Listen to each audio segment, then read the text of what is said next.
अस्सलाम वालेकुम। आज की वीडियो में हम बल्फोर डिक्लेरेशन और जेविश सेटलमेंट इन पैलेस्टाइन उस पे बात करेंगे।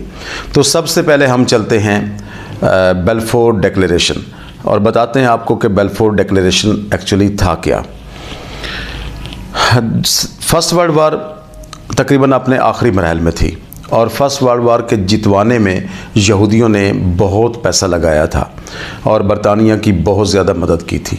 बदले में ब्रिटिश इनको रिवार्ड करना चाहता था।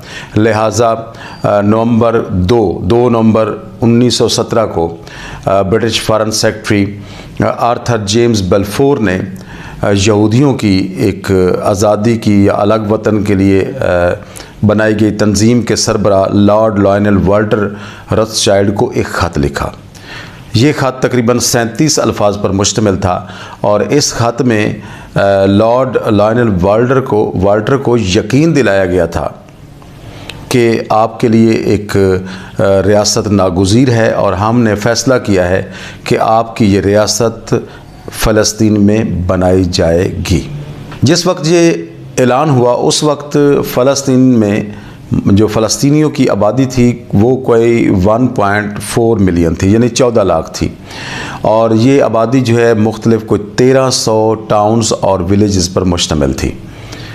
इस डिक्लेरेशन के बाद वहाँ पर जेविश सेटलमेंट स्टार्ट हुई और ये आप मैप में देख सकते हैं कि 1917 से लेकर 1947 तक ये मैप में आपको 4 पिक्चर्स नज़र आ रही हैं, लेकिन आपने फर्स्ट और सेकंड को देखना है कि जिसमें 1917 में जेविश जो है वो कितने का बात है। ये जो ग्रीन पार्ट है, ये ग्रीन डॉट्स आपको नज़र आ रहे हैं, ये जेविश पॉपुलेशन है और बाकी पॉपुलेशन जो है वो अरबों की थी, फ़लस्तीनियों की थी। और आप नेक्स्ट 1947 में जब पार्टीशन प्लान पेश किया गया तो उस वक्त भी आप देख सकते हैं कि उसकी सेटलमेंट में काफ़ी इजाफा हो चुका था।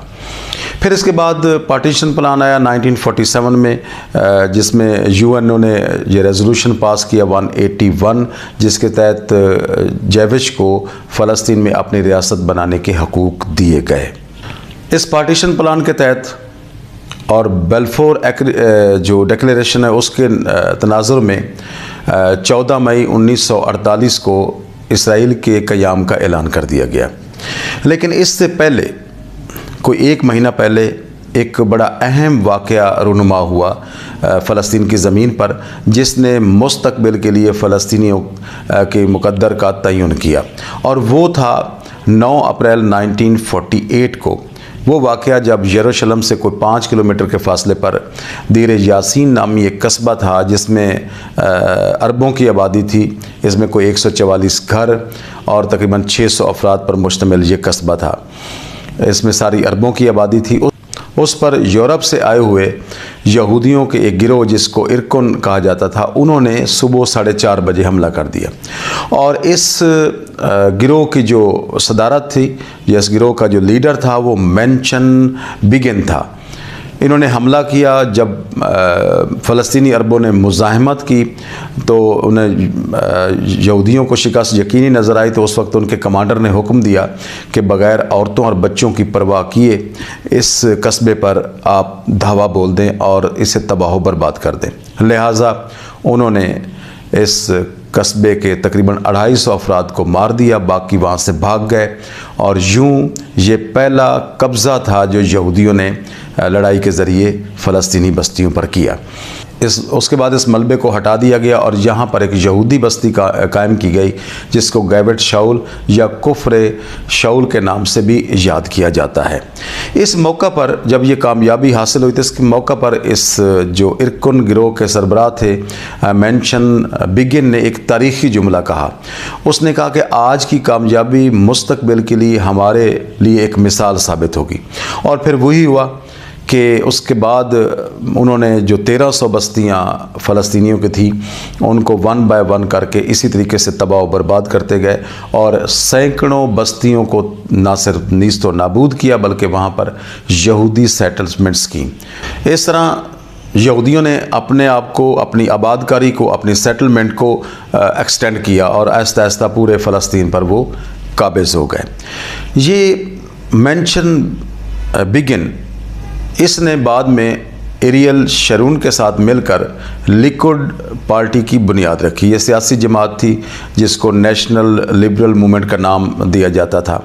यानी 13 सितंबर 1973 को इस सियासी जमात की बुनियाद रखी और फिर यही मेंशन बिगिन इसराइल के छठे वज़ीर आज़म भी बने, एरियल शरून भी वज़ीर आज़म बने।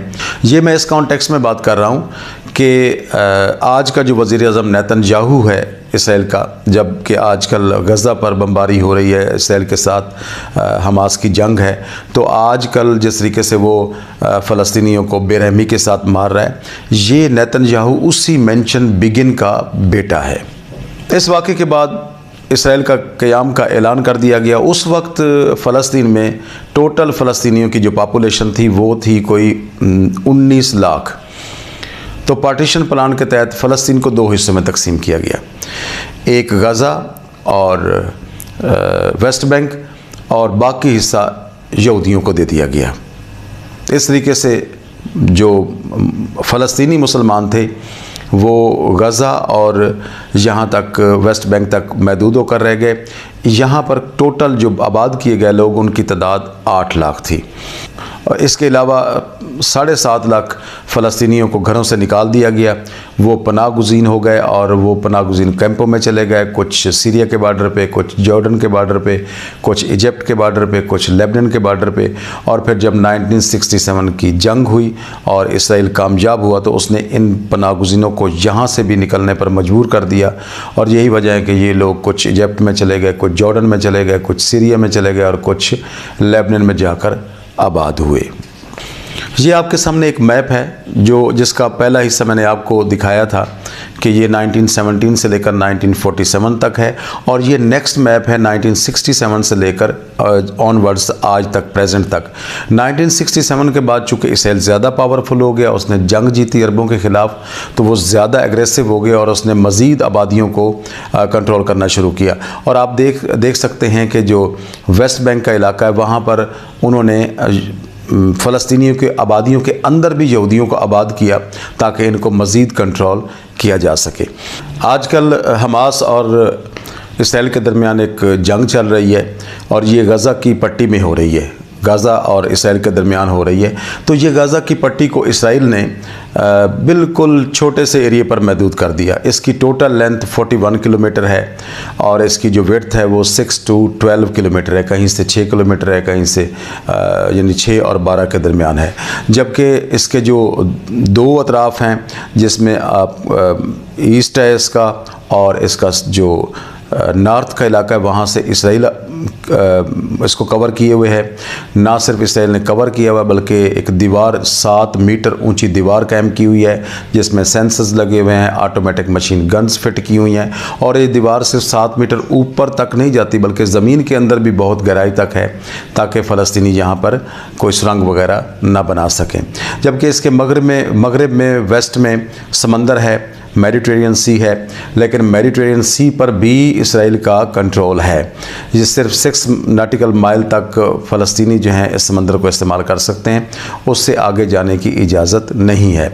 जबकि इसके साउथ में मिस्र का बॉर्डर है, इजिप्ट का बॉर्डर है जो तकरीबन 12 किलोमीटर है, लेकिन अनफॉर्चुनेटली इसे भी इसराइली ही कंट्रोल करते हैं।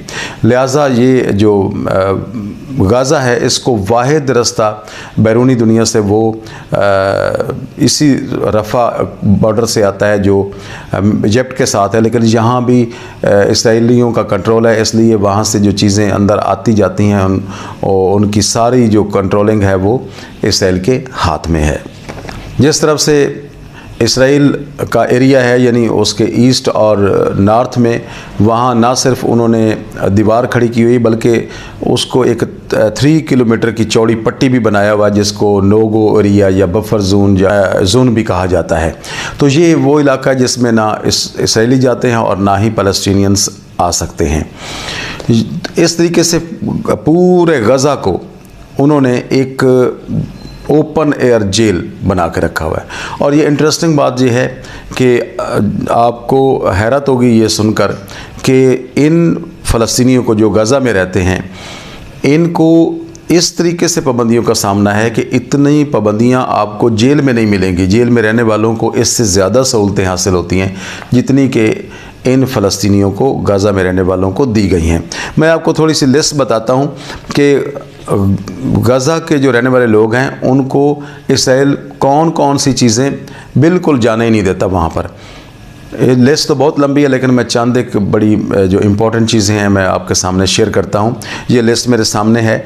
इसमें बैरूनी दुनिया से गाज़ा में ना तो कंक्रीट जा सकती है, ना स्टील जा सकती है, ना गाड़ियों के स्पेयर पार्ट्स जा सकते हैं। सीमेंट, शीशा, carpet fibre, drilling machine, gas cylinder, oil, chemicals और ऐसी अद्वियात जिनसे कोई केमिकल वेपन बनाया जा सके वो भी नहीं जा सकती। इसके अलावा जान बचाने वाली अद्वियात मंगवाने के लिए भी इसराइली अथॉरिटी से इजाज़त लेना पड़ती है, और अगर इजाज़त मिलेगी तो फिर यूएनओ किसी न किसी के ज़रिए से वो उन तक पहुंचाती है। इंटरेस्टिंग बात यह है कि इनके अलावा कुछ सब्ज़ियां भी गाज़ा में नहीं जा सकती, जैसा कि अदरक है, टमाटर है और आलू भी गाज़ा के इलाके में इसराइली नहीं जाने देते। गाज़ा की आबादी में से 66% लोग ऐसे हैं जो रेफ्यूजीज़ कैंपों में हैं, और गाज़ा के लोगों के लिए लाजमी है कि वो इसराइली अथॉरिटी से अपने आप को रजिस्टर करवाएं, और अगर वो रजिस्टर नहीं करवाते तो वो गाज़ा से बाहर कहीं भी नहीं जा सकते। इस तरीके से इसराइल ने, जैसा कि मैंने आपको बताया कि 1917 से लेकर आज तक किस तरीके से उसने ये सेटलमेंट्स की हैं और किस तरीके से फ़लस्तीनियों को दो हिस्सों में डिवाइड किया और इस तरीके से कंट्रोल करता है। अभी जो हालिया जंग हो रही है इसमें भी इसराइल ने फ़लस्तीनियों से, यानी गाज़ा में रहने वाले लोगों को कहा है कि वो नॉर्थ की तरफ चले जाएं ताकि वो इलाका खाली हो, और जो खाली इलाका होगा तो उस इलाके पर हम कब्ज़ा कर लेंगे। फिर फ़लस्तीनी मज़ीद कंजस्टेड हो जाएंगे, मज़ीद कम एरिए में उनकी आबादी हो जाएगी, और इस तरीके से आहिस्ता आहिस्ता इनको पुश करते हुए हम यहाँ से निकाल देंगे। तो ये है इसराइली प्लान जो अभी तक कामयाबी से जारी है। उन्होंने इस प्लान को कंटिन्यू रखा हुआ है। अब देखते हैं इस जंग में जो हमास और इसराइल के दरमियान लड़ी जा रही है इसके नतायज क्या होते हैं, लेकिन इतना ज़रूर मैं कहूँगा कि इस जंग के नतायज फ़लस्तीनियों और इसराइलियों के लिए मुस्तकबिल की जो रास्ता है उसका तयन ज़रूर कर देंगे। अल्लाह हाफ़िज़। वीडियो आपको कैसी लगी इसके बारे में अपने रिमार्क्स ज़रूर दीजिएगा।